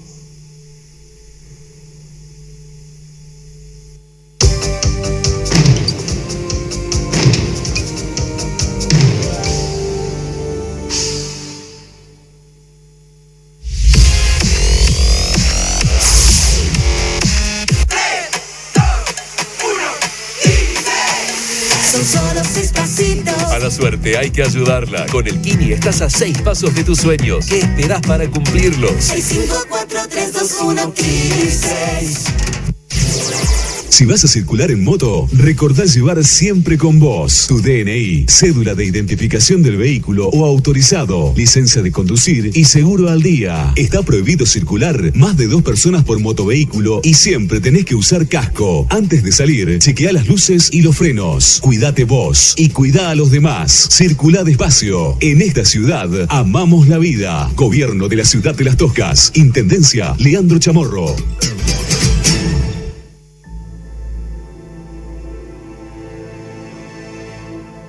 Deposite en la palma de la mano una dosis de producto suficiente para cubrir toda la superficie. Frótese las palmas de la mano entre sí. Frótese la palma de la mano derecha contra el dorso de la mano izquierda, entrelazando los dedos y viceversa. Frótese el dorso de los dedos de una mano con la palma de la mano opuesta, agarrando los dedos. Frótese con un movimiento de rotación el pulgar izquierdo, atrapándolo con la palma de la mano derecha y viceversa. Enjuague ambas manos. Una vez secas, cierre la perilla de la canilla con el papel.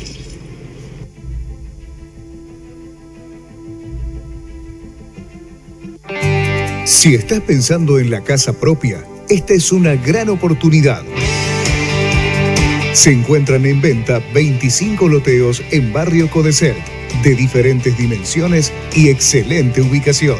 Para mayor información, dirigirse a las oficinas centrales en Las Toscas o comunicarse a los teléfonos 03482 492 148, 492 398. Codesert, más y mejores servicios.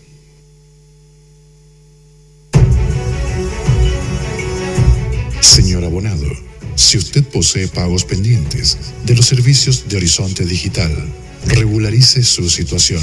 Estamos realizando suspensiones de los mismos.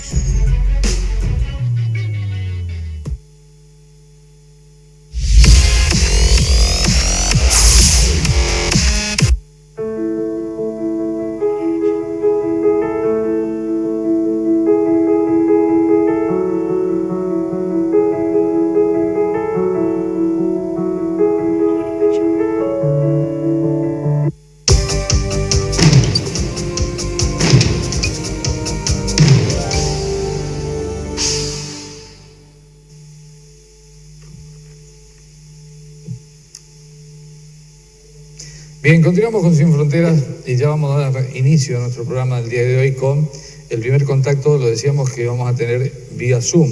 Está en línea con nosotros desde la ciudad de Reconquista el profesor Luciano Sánchez, profesor de Historia. Él es de Villana y ha trabajado mucho en, realizar una investigación muy profunda de lo que fue la vida, el desarrollo de los pueblos originarios. Y ahora ha sido convocado en un juicio, la verdad que histórico, que se lleva adelante desde el mes de abril pasado, sobre el juicio por la verdad sobre la masacre de Napalpí, considerado como crimen de lesa humanidad, la matanza de pueblos originarios en 1924. Él declaró en este juicio, que comenzó en abril pasado, la semana anterior, el miércoles pasado. Así que ya lo saludamos a Luciano, que está en línea vía Zoom, decíamos, y le agradecemos que estén Sin Fronteras. ¿Cómo te va, Luciano? Buenas noches, ¿cómo estás? ¿Qué tal? Buenas noches, Ramón. Muchas gracias por este espacio, por hablar un poco, ¿no?, de lo que venimos trabajando hace mucho tiempo en relación a la historia regional, básicamente, la historia del norte de Santa Fe, del norte argentino. Así que acá seguimos, digamos, en la misma bandera. Así es. En este caso en particular, porque también tenés muchos trabajos relacionados con la forestal y la instalación en tu localidad, en tus pueblos y en el resto de los denominados pueblos forestales, pero en este caso en particular en relación a la reducción de San Antonio Obligado, así denominada, aquella población aborigen de pueblos originarios aquí en la localidad que lleva el nombre de San Antonio Obligado, tan cercano, pero que incluye, ¿no?, regionalmente a toda nuestra zona, y que ahora está incluida en esta investigación las acciones contra estos pueblos, en este juicio que es considerado histórico por crímenes de lesa humanidad contra pueblos originarios. Contanos un poco, Luciano, cómo se origina esta causa, dónde se origina y cómo te convocan y por qué te convocan a vos para este juicio, para que declares en este juicio en realidad. Bueno, la causa de la masacre de Napalpí viene siendo sostenida por las distintas etnias culturales de la provincia del Chaco y distintos organismos de derechos humanos hace muchos años. Diría que el punto de inflexión fue cuando apareció Melitona en el año 2006, que es la sobreviviente de aquella masacre de 1924. O sea, está claro que ella era muy niña, pero su testimonio de un sobreviviente fue lo que de alguna manera reactivó y le dio un impulso mayor a todas las investigaciones que se venía haciendo sobre Napalpí. Ahí podemos citar el trabajo de la Fundación Napalpí, el trabajo de Juan Chico, historiador que lamentablemente murió por COVID el año pasado, que fue una persona que diría de las más protagonistas en lo que es la investigación, lo que fue la investigación Napalpí y en lo que fue, digamos, para que este juicio sea hoy en día una realidad. Uh-huh. En mi caso particular, también decir que como vos dijiste, es un juicio histórico, es el segundo. El primero fue la masacre de Rincón Bomba, y esto demuestra toda una política de derechos humanos y también de una deuda pendiente, ¿no? O sea, una de las tantas deudas pendientes que hay hacia los pueblos originarios en Argentina en general, sobre todo en esta etapa, que ahí entro yo en mi aporte. Yo el año 2016, 2015, 2016, tomo contacto justo con esa pintura que están mostrando, que es una pintura pintada por Orlando Minay, del año 1962, que es una pintura que está en la escuela de Hermete Constanzi de la primaria de San Antonio. Y ahí fue mi primer contacto con este hecho histórico. A partir de esta pintura, yo empecé a investigar en relación a qué había pasado ahí, qué había detrás de esa historia, de esa pintura tan digamos, fuerte, ¿no? Desde esta imagen es muy fuerte, impactante. Y ahí tomé contacto con las primeras fuentes que había, primero en la localidad, o sea, ahí de San Antonio Obligado, fui a la biblioteca, a la escuela, hablé con personas que estaban vinculadas a la historia, hablé también con las comunidades, puedo citar a Rubén Darío, a Rubén Pereira, a Darío Pereira. Sí, son de la comunidad aborigen aquí en Las Toscas, bueno, que tienen interrelación con todas las comunidades, en realidad son dirigentes también de las comunidades. Claro, y que tienen, digamos, por la oralidad, o sea, los pueblos originarios hay que tener en cuenta que tienen, no hay fuentes escritas, pero hay mucha oralidad que se van pasando de generación en generación, y eso es muy importante para cualquier investigación y también para la causa Napalpí. Inclusive en su momento yo hablaba con investigadores del Chaco y ellos me decían de habitantes que se habían ido después de la matanza de San Antonio Obligado al Chaco, en el cual hay también una vinculación y hay descendientes, Chará, Pereira, son apellidos también que hay en el Chaco, y tienen las familias San Antonio y de Tosca. Entonces, yo entré a investigar, hago esta publicación en el año 2017 y cobró una relevancia porque de alguna manera es el inicio de lo que se conoce como la conquista y colonización del Chaco. Son el juicio, o sea, a mí me citan a hablar del juicio como en calidad de testigo experto y para contextualizar lo que había pasado en San Antonio Obligado y cómo eso tenía relación con Napalpí. Y la relación que tiene es que, por un lado, está la responsabilidad del Estado. O sea, la Convención de San Antonio Obligado se crea por iniciativa del coronel, entonces jefe de Frontera Norte, coronel Manuel Obligado, con autorización del presidente en ese entonces, Julio Argentino Roca, y la presencia del Estado era a través de los militares. Es decir, podemos citar en San Antonio Obligado el sargento mayor Marcos Piedra, principal responsable, digamos, de la revolución y de la matanza también que se hizo después en 1887. Entonces, San Antonio Obligado fue la puerta que abrió a ese genocidio del Chaco argentino, o sea, abrió la puerta para esa conquista sobre los pueblos originarios y sus territorios y la colonización, digamos, de todo ese territorio. Entonces, esa es la vinculación principal que tiene con la causa Napalpí, además de sumarla a esto, la actividad de los indígenas como mano de obra. Es decir, parte de los objetivos del avance del Estado era, apuntalar diferentes actividades de acuerdo a la región. En este caso hablamos de la caña de azúcar. Recordemos, estaba el ingenio de Tacuarembí, el ingenio de Ocampo, y hay registros de cómo los indígenas que estaban en la Revolución de San Antonio Obligado iban a trabajar a estas actividades productivas. Hay registro también de que le pagaban menos que a un criollo, y esto es algo que se repitió y que se repite también en Napalpí, porque en Napalpí todo surge por un reclamo de los indígenas por una paga en una cosecha de algodón. Entonces, en el medio de ese reclamo es que como respuesta reciben una dura represión por parte del gobernador Centeno, que era en ese entonces, a manos de policías y de civiles también armados, en la cual... En este caso, Luciano, cuando hablas de este último gobernador, en lo que se conocía como el territorio nacional de Chaco, todavía no era provincia de Chaco, ¿no? Pertenecía al territorio nacional.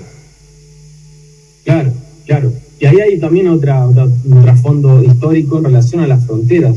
Eso también me preguntaron en el juicio y pude desarrollar, que tiene que ver con que San Antonio Obligado, como Las Toscas, como Florencia, como, Avellaneda también, fueron todas poblaciones que se fundaron dentro del territorio nacional del Chaco.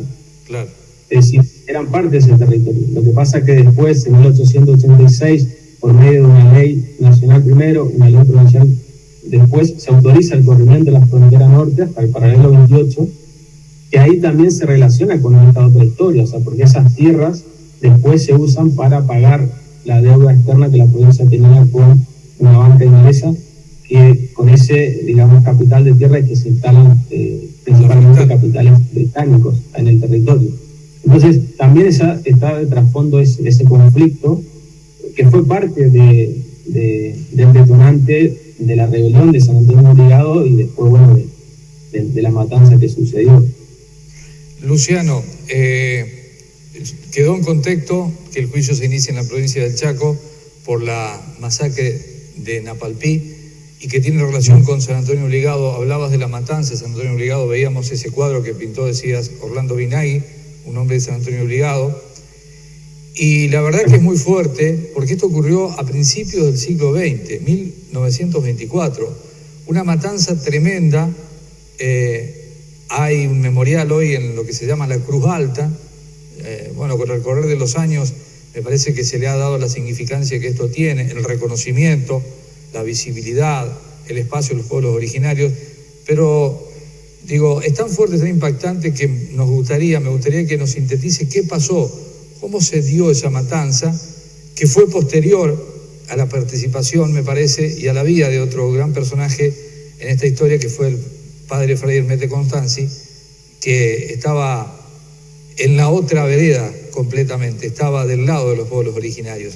Contanos un poco en qué contexto y cómo se da esta matanza en San Antonio Obligado, porque a lo mejor muchos pasamos por allí, está aquí nomás, muy cerquita, y digo, ocurrió hace menos de 100 años, digamos, teniendo en cuenta el contexto histórico, ¿no?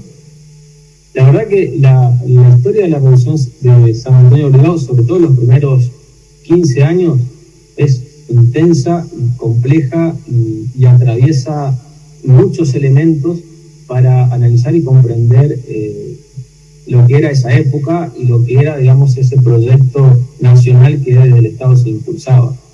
Para empezar, decir que la Revolución de San Antonio Obligado se funda por iniciativa de Obligado, el coronel Obligado, y por medio también del Fray Hermete Constanzi, que es un franciscano que había trabajado mucho tiempo en la reducción de San Javier, una de las ciudades más antiguas de la provincia de Santa Fe, fundada por los jesuitas primero, por los mercedarios y después finalmente por los franciscanos. Hermete Constanzi tenía un perfil, bueno, muy afín, digamos, a las culturas originarias. De hecho, hablaba del mocoví, siempre se interesó por hacer de alguna manera un tipo de integración o más pacífico, digamos. Si bien estaba la mirada civilizatoria occidental de parte de los misioneros, donde le enseñaban una religión, donde le enseñaban un idioma, sí es cierto que en la parte humana, en muchas situaciones fueron los únicos, digamos, de la cultura blanca, por poner ese nombre, que alzaron la voz a favor de los originarios. Y San Antonio Obligado se funda, y es una de las reducciones más importantes del Chaco. O sea, empieza teniendo 400 indígenas, y a los 3 años ya había más de 1000 indígenas. Y todo eso se debía, bueno, al trabajo, a la labor de Hermete Constanzi, como muchas fuentes lo atestiguan. El problema principal empezó, bueno, hay varios factores, pero el problema principal era el maltrato que había de parte del ejército hacia los que estaban en las milicias, en el regimiento indígena. En ese momento, muchos indígenas pasaban a pertenecer al ejército, a las milicias o al regimiento indígena, que colaboraban con el ejército en el avance de la frontera sobre los pueblos originarios. Bueno, ahí hay muchas fuentes de cómo, por ejemplo, el sargento mayor Marcos Piedras ejerció un abuso hacia los indígenas, castigo, quitándoles las raciones, es decir, todo tipo de maltrato. De hecho, hay fuentes, por ejemplo, en la cual otro coronel que había pasado por San Antonio Obligado le recomienda, ese que está en las fotos, Promoción de Ropa, que le vamos a hablar, le recomienda al sargento Piedra que baje, digamos, el abuso, porque eso se le podría volver en su contra.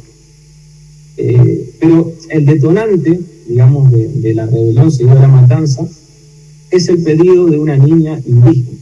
Y acá viene otro personaje muy interesante para esta época, que es Rudecindo Roca. ¿Quién fue Rudecindo Roca? Era el hermano de Julio Argentino Roca, quien había participado también de las expediciones militares al sur, y que en ese entonces, en 1887, era gobernador de Misiones, primer gobernador de Misiones, y era dueño de un ingenio azucarero que estaba en la ciudad, en el pueblo de Santa Ana, el ingenio San Juan se llamaba. Y él reclutaba indígenas de la región para trabajar en ese ingenio azucarero. Y por medio de un telegrama, que es el telegrama que tuvo acceso en el archivo histórico del convento de San Lorenzo, son 7 telegramas en total, bien sintéticos, en la cual Rudecindo Roca le solicitaba, le pedía al sargento mayor Marcos Piedra, que era el jefe militar de San Antonio Brigado, una niña indígena, decía una chinita. Se le envía esta niña indígena, y eso fue el causante de que gran parte de un sector, sobre todo los que estaban alistados en el ejército, impulsaran un alzamiento armado. En eso matan al sargento mayor Marcos Piedras y se llevan del depósito casi todo el armamento. Ahí se va a desatar una represión en la cual van a participar vecinos de Las Toscas. Ahí Germán Fisch, en los testimonios, él escribe cómo los vecinos de Las Toscas armados también ayudaron a perseguir a los indígenas. Vino el ejército del Chaco, el ejército de Corrientes, y se va durante más o menos 2 semanas, no hay precisiones, se van a diferentes enfrentamientos en los montes, digamos que no hay un registro preciso de eso. Pero en el medio, el 11 de marzo de 1887, se ejecuta a 16 indígenas, mayormente la etnia de Com, que se cree que ellos no habían tomado parte de la rebelión, o sea, se habían mantenido, digamos, fiel a Armete Constanzi, y así todo, como una represalia, lo terminan ejecutando. Esto también no está muy preciso, pero yo tuve acceso, por ejemplo, al archivo del diario El Litoral, cuando en el año 1932, referentes de las comunidades de San Antonio Brigado se reunieron con el gobernador de Santa Fe en ese entonces, que fue todo un acontecimiento. Ellos se referían a la rebelión, de que la rebelión fue, digamos, lo llevaban adelante los mocovíes, los que estaban en el ejército, y no los POM, y por lo tanto la represión la recibieron ellos, sin haber tomado parte de esa rebelión. Lo cierto es que todo esto quedó registrado en el acta de defunción que está ahí en la Catedral de Las Toscas, puño y letra de Armete Constanzi, donde deja asentado la matanza de 16 indígenas a manos del ejército. Y también hay otros registros, por ejemplo, de que encontraron 2 cuerpos calcinados y los enterraron. Es decir, se cree que la matanza fue mayor, lo que pasa es que es muy difícil poder precisar y dejar un registro. Lo que sí se sabe es que la reducción de ahí en más no fue la misma, porque muchos volvieron a San Javier y otros se fueron al Chaco, efectivamente, huyendo un poco de la matanza y de la represión, y ya la reducción no volvió a ser la misma. Y después tenemos claramente el asesinato de Armete Constanzi, claro, que también está lleno de dudas, porque en el medio de eso se estaban rematando las tierras que eran de la reducción, y hay cartas de Armete Constanzi, digamos, quejándose frente al gobierno nacional de estos remates. Entonces, la muerte un poco queda ahí en el medio en este conflicto. O sea, fue cataloguada como el robo común, pero bueno, las dudas siempre van a quedar. Bueno, sobre esto se ha hablado mucho, se ha comentado mucho, porque la versión inicial oficial, el padre de Fray Armete Constanzi fue asesinado por los aborígenes, y claramente que estaría probado que no, por lo menos lo que estás diciendo y lo que muchas otras versiones también indican de esa historia oficial, que no fueron los aborígenes los que asesinaron al padre Fray Armete Constanzi. No, claro, o sea, para empezar, Armete Constanzi era la única voz que de alguna manera defendía a los indígenas que vivían en la reducción.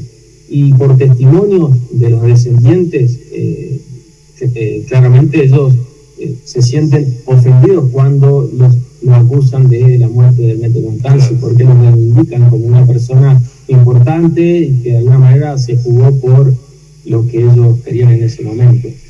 Por eso te decía, Luciano, en la introducción de la pregunta anterior, que la masacre de Napalpí, que se da en el territorio chaqueño por el cual está el juicio ahora, pasó tiempo después ya de lo ocurrido en San Antonio y después de la muerte del padre Fermete Constanzi. Estamos hablando de que pasaron aproximadamente 30, 35 años después. O sea, ¿cuánto tiempo continuó esta situación? Más de 20 años atrás, claro. La masacre de San Antonio fue en el 1887, o sea, en el siglo XIX, final del siglo XIX. Y Napalpí fue en 1924, ya entrando en el siglo XX.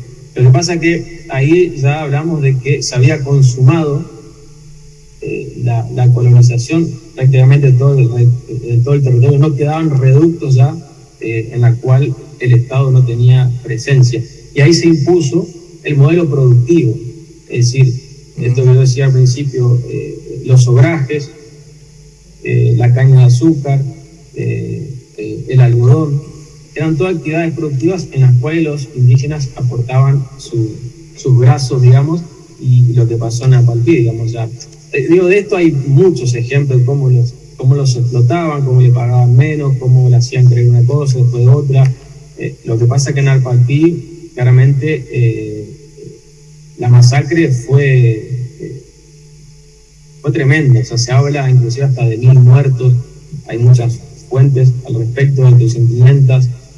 Lo cierto es que fue, dentro de lo que es el genocidio del Chaco argentino, claramente Napalpí ocupa la prueba más contundente, más terrorífica de esa acción por parte del Estado argentino. Por eso el juicio por la verdad es contra el Estado, digamos, contra las responsabilidades que el Estado tuvo en su momento frente a personas, digo, más allá de las culturas que estamos hablando de personas que habitaban en el territorio previamente a lo que fue la conformación del Estado y todo lo que vino después. Bueno, el juicio se lleva adelante en el Juzgado Federal de Resistencia. Sumilda Nurenberger, me parece que pronuncio bien, es la jueza, ¿no? Frente a ella declaraste, es decir, testimoniaste, sería el término correcto, hace poquito, la semana pasada, Luciano, ¿no? El miércoles. Miércoles fue el momento donde, diferentes investigadores fuimos planteando, armando ese contexto histórico. En mi caso, sería el contexto, es como un antecedente de lo de Napalpí, digamos, un antecedente de cómo ya venía operando el Estado en esa conquista y colonización del territorio, que la defensa tomó como parte de argumento y fundamento histórico para analizar de una manera más completa lo de Napalpí. Como se dice en el presente, un poco la precuela, se usa mucho este término hoy para inclusive contar algunas historias y demás. Vos referenciaste tu investigación con los antecedentes de la matanza de San Antonio. La última pregunta, Luciano, y te agradecemos enormemente el contacto. ¿Cuántos fueron los indígenas, cuántos fueron los aborígenes, mejor dicho, los grandes pueblos originarios que fueron asesinados en la masacre en San Antonio de Obligado? ¿Cuántos? Sí. Bueno, no hay un número. O sea, en esto del acta de detención de Fermete Constanzi, la masacre del 11 de marzo nombra a 16 indígenas. Después, los días posteriores, habla de, 4 más en diferentes ocasiones que fueron encontrados muertos o ejecutados. Pero ya te digo, la represión fue durante 2 semanas y hubo muchos enfrentamientos, hubo algunos enfrentamientos en los campos y es muy difícil por ahí precisar. Cuantificar.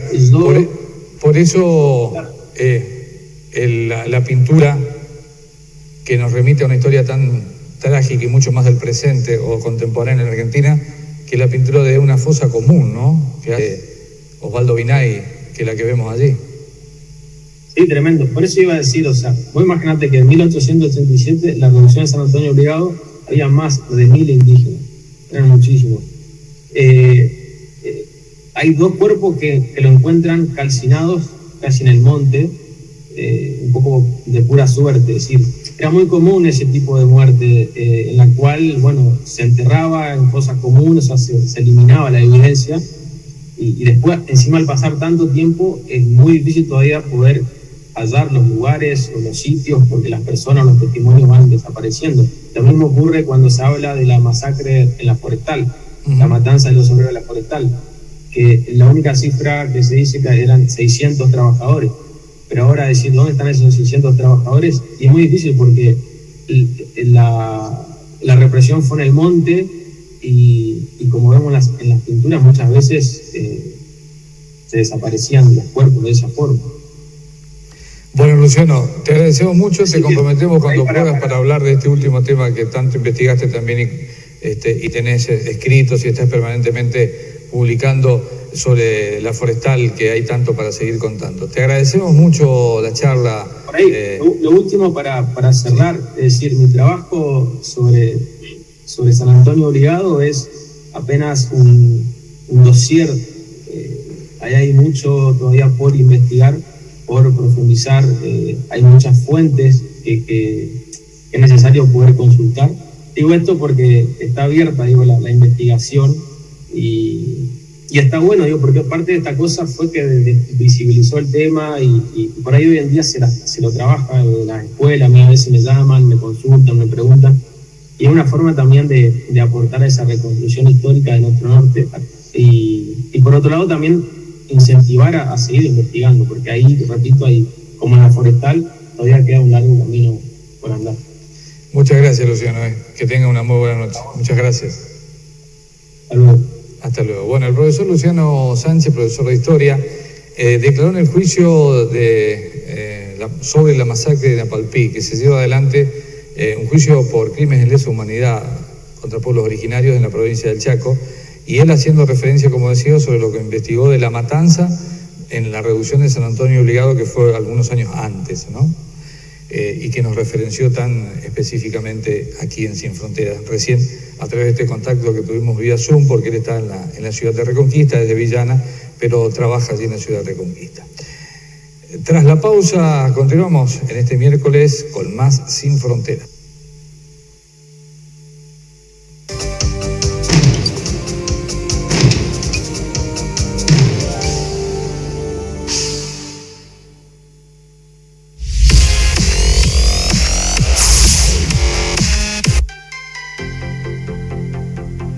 Desde Codecelt llegamos a tu mesa con la calidad de agua Vital Coop.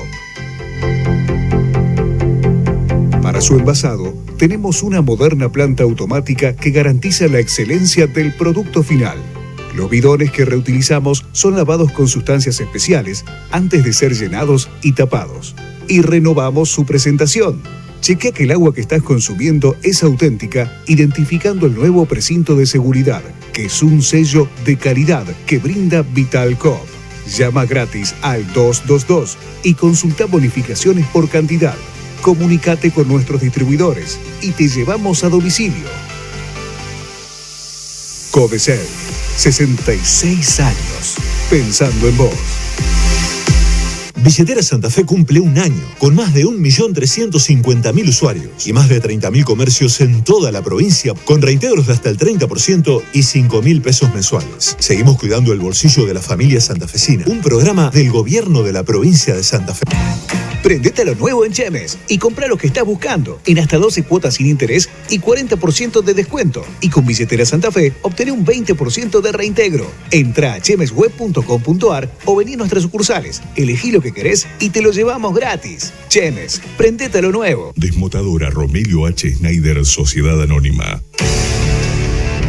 Con sus flamantes y modernas instalaciones en Ruta 11, kilómetro 889. Teléfono 451-570, Las Toscas, Santa Fe. Desmotadora Romelio H. Schneider, Sociedad Anónima, apostando al crecimiento y al trabajo en la región. Desde Avellaneda y para toda la región, decidimos invertir en maquinaria de última generación y en modernas unidades de reparto para lograr un producto y un servicio de excelencia. Soda Cachito y Agua Cristal. Contamos con los más avanzados sistemas de tratamiento de agua como ósmosis inversa y ozonizador. Tenemos todas las habilitaciones, requisitos, controles y respaldos que exige el Código Alimentario Argentino. Utilizamos productos e insumos de primerísima calidad a la altura de las grandes marcas nacionales. Porque queremos ser los mejores en el rubro, trabajamos incansablemente. Soda Cachito y Agua Cristal, símbolo de máxima pureza. En Lubricentro Nelson nos preocupamos por tu seguridad. Por eso, seguimos implementando tecnología, mayor eficiencia para nuestros profesionales, que se traducen en mayor seguridad para vos y los tuyos. Aceptamos todas las tarjetas de créditos, 10% de descuento en filtros para transportistas camioneros. Lubricentro Nelson, Avenida San Martín número 1075, teléfono 468-917, Villa Ocampo, Santa Fe.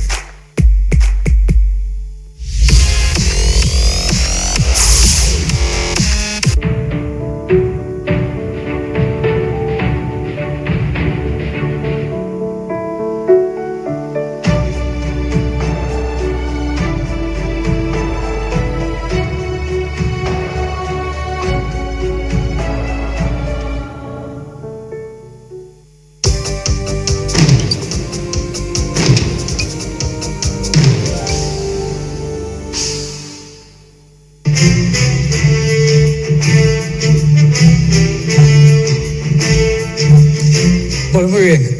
Luego de la tanda y los contenidos que le hemos ofrecido en el día de hoy, estamos llegando al final de una nueva edición de Sin Fronteras en este día miércoles 4 de mayo. Le agradecemos muchísimo su compañía. Dios mediante, nos reencontramos la semana que viene a partir de las 9 por una nueva edición de Sin Fronteras, a partir de las 9 de la noche, claro está. Gracias, que Dios los bendiga a todos. Buenas noches, hasta la semana que viene. Chao.